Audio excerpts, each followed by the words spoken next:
Turning Point. Hello and welcome to the show with me, Ekaterina Kudashkina. The next NPT review conference is planned for the year of 2015. Just to remind our listeners, NPT stands for the Non-Proliferation of Nuclear Weapons Treaty.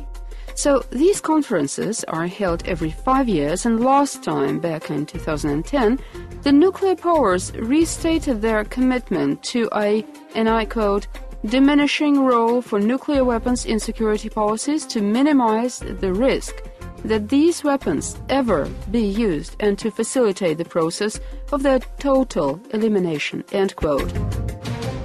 Now, several years later, things seem to be taking the opposite direction. Shortly before leaving his post as the U.S. Defense Secretary, Chuck Hagel authorized the U.S. Department of Defense to request a further 10% increase in funding to upgrade its nuclear infrastructure every year for the next 5 years. He said, and I quote, "Our nuclear deterrent plays a critical role in ensuring U.S. national security, and it is Department of Defense's highest priority mission," Mr. Hagel said.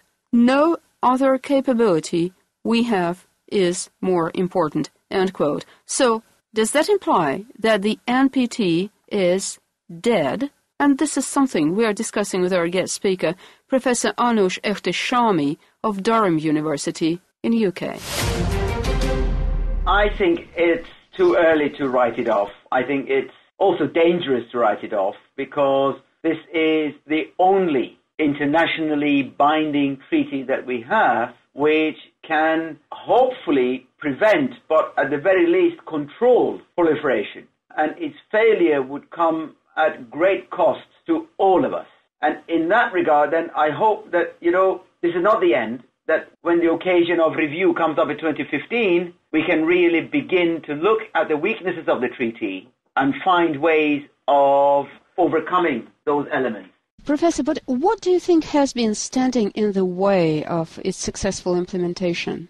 I think there are a number of critical issues, one of which, of course, is the difficulties that the 5 permanent members, the 5 nuclear states have had in managing reduction.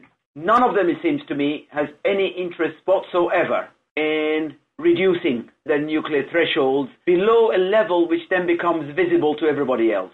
We know that, there is discussions between Russia and the United States about a transition of nuclear weapons, but both countries develop new technologies, warheads. We don't have much of a dialogue with China about these matters. In France and Britain, despite domestic pressures, certainly in Britain, to limit its nuclear program or indeed to end it, the governments of these countries seem to have little appetite for it. And I think the Global South in particular looks at this and sees an inherent bias built into the system, that these countries have nuclear weapons, their programs are accepted through this nuclear regime and can do what they like, irrespective of international requirements. And then a country like Pakistan develops nuclear weapons and India develops nuclear weapons. They're immediately sanctioned by the international community. And then Israel develops nuclear weapons and nothing happens. It is allowed to hold the nuclear weapons. It has developed the nuclear weapons, and yet America remains its closest military partner. North Korea declares that it wants to be a nuclear weapon and is immediately isolated. It is sanctioned, and its people are starved literally to death. We can't blame the West for this, but I'm just doing a comparison of how countries are treated from the perspective of their compliance with the NPT, if you like. And so North Koreans decide, we might as well leave the treaty than be subjected to this kind of pressures which is coming upon us. Then there is Iran, which says, we don't actually have a nuclear weapons program. We have a peaceful nuclear program, but nobody believes them for previous transgressions. And they are then subjected to a very intensive international sanctions regime. We don't seem to be judging the world by the same yardstick. And that, I think, at the heart of it is the most important element that needs to be reviewed again.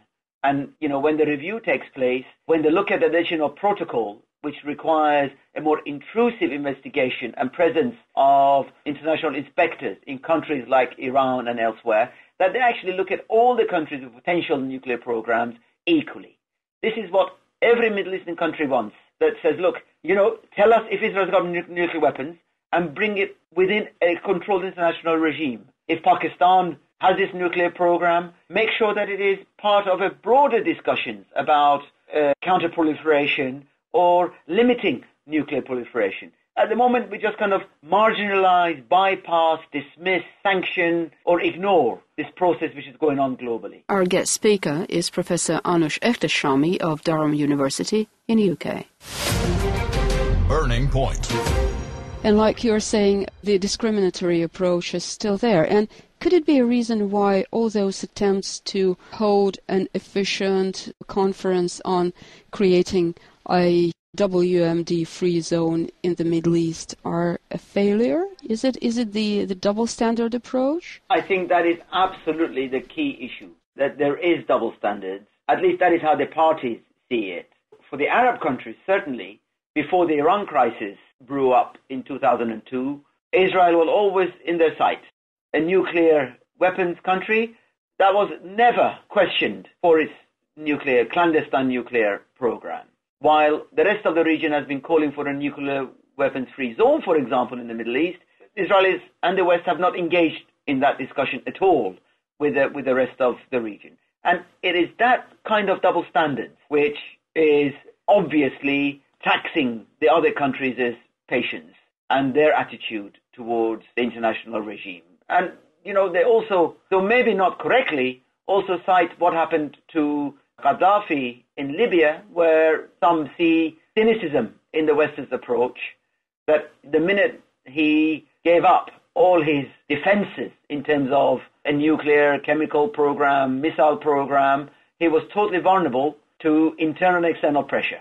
Now, the lessons learned from that can be really dangerous for the rest of us. That if other countries think that, our protection is only in having a WMD program, it's a recipe for disaster, because what you're doing is encouraging proliferation by that misconception. I don't think myself that Gaddafi's fall was a result of his abandonment of his WMDs. There were very strong domestic reasons for what happened to him. 30 plus years of dictatorship is an obvious case. But nevertheless, it's the lessons that other countries learn from these situations that we need to be really wary of, because they take that degree of cynicism into their negotiations, and they will not look at us as being fair and transparent and applying the same global standard to every country. It is that, again, back to the issue of double standards again, I guess. But now we have another challenge, and perhaps that could be some kind of a wake-up call. I'm referring to the growing chaos in the region and the emergence of those militant entities, and they have already proved that they have a capacity to get hold of the WMD, chemical weapons, for instance. And chemical arsenal, if we talk about Libya, has been plundered, and the weapons really got into the wrong hands. Couldn't that actually happen to nuclear arsenals? Oh, absolutely. This is very scary. I agree with you.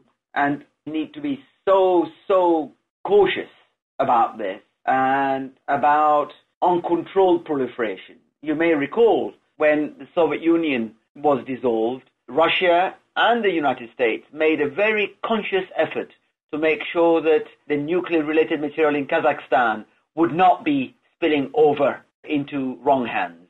And they managed that together very carefully and very well. What is happening now in other places, Syria is another example, where we know that there were stores of chemical weapons now being destroyed that could have fallen in wrong hands. We don't know whether any did or not. And this is a grave cause for concern. Some say that, the West needs to be really vigilant in Pakistan, because it needs to make sure that Pakistan's nuclear facilities are completely safe from Islamist terrorism, for example, and so on.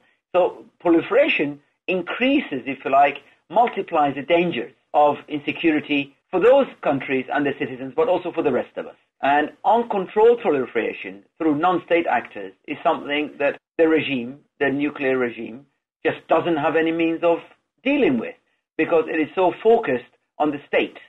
In the review conference that comes up, it needs to begin to take stock of how do you manage control of all nuclear stockpiles. We have the technology for this. For a long time, at the height of the Cold War, very clear items were never offered to the Warsaw Pact countries were kept off the list, and the other side didn't give the West technologies that were seen to be as dual use and so on. We need to revisit all of these criteria and categories to really understand how dangerous proliferation is in this new world, and how the key countries, the 5 nuclear weapon countries, need to work together more closely and show the rest of the world that they're doing this in order to try and bring these unregulated proliferation, if you like, sub-state proliferation under control. But it's a very, very difficult act to undertake. I agree. This is Burning Point. We're trying to understand what's happened to the NPT Treaty. Our guest speaker is Professor Anush Ehteshami of Durham University in the UK. Look, the nuclear weapons are so destructive, they're so dangerous, and they could really, the arsenals could blow up our planet 100 of times, I suppose, though only once is needed, right? And the technologies have been going on. I mean, the technological progress is still on. So is the preservation of the nuclear arsenal that crucial for maintaining the security of a state nowadays? That is such a good question. When the Cold War ended, there were many who saw in it as an opportunity to begin to really draw down the nuclear arsenals across the world, that if Russia and the US do it, then China, Britain, France, and others will be under pressure to do the same. And as you know, even during the Cold War, the two sides made huge progress in removing some offensive warheads, in extending the lifespan of their negotiations during the Reagan and Gorbachev period in particular. They made real progress. In the 90s, they made real progress. And even in the 2000s, they made progress. But it comes down to politics again. When the two sides have a sour taste in their mouths about each other, all of these other stuff becomes flashpoint. It's interesting that both militaries recognize that they cannot afford to let the political spats between Washington and Moscow affect their dialogue with each other, because they are the ones who know how bad war is and how dangerous it is to start one and how hard it is to end it. Absolutely, and all the more so that now there's a new concept saying that limited nuclear war could actually take place, and which means that nuclear arsenals are not deterring a conventional war, and moreover they are likely to be used in a so-called limited regime, which is, well, it's awful. I mean, we've seen those dirty bombs being used in several locations in the Middle East, and it's absolutely inhumane. So I couldn't agree more. The problem is that military planners talk about tactical nuclear weapons, which are the ones that you can deploy in the field. You know, the technology that the big powers now have, less China, but certainly the other 4 countries have, means that they can have battlefield-size nuclear weapons. And if you think about it, if you can actually fit a nuclear warhead in a mortar shell, for example, then you're already assuming your ability to use it in battlefield. And all your potential adversaries will act upon that assumption and will develop a similar countermeasures, either similar weapons or ways of deterring you from using it.